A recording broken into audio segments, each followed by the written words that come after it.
2026 ஆண்டு டிஎன்பிஎஸ்சி மூலம் 6 போரி தேர்வுகள் மட்டுமே நடத்த அட்டவணை வெளியிட்டுள்ளதால் வெறும் 6000 பேருக்கு மட்டுமே அரசு வேலை கிடைக்கும் என அன்புமணி தெரிவித்துள்ளார். கூடுதல் விவரங்களை செய்தியாளர் ராஜகுமரன் வழங்க கேட்கலாம். ராஜகுமரன் வணக்கம். மேலும் விரிவான விவரங்களை பகிரலாம்.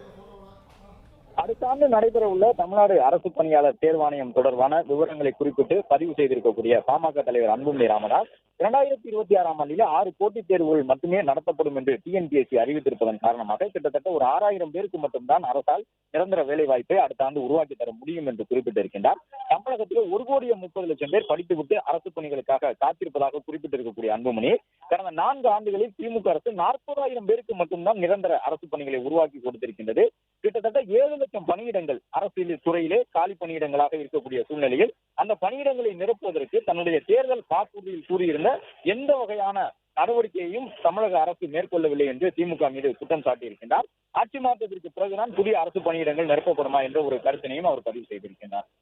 பிளே ஸ்டோர் மற்றும் ஆப் ஸ்டோரில் இருந்து பாலிமர் செயலியை QR கோடு மூலம் பதிவிறக்கம் செய்யுங்கள். செய்திகளை உடனுக்குடன் பெறுங்கள்.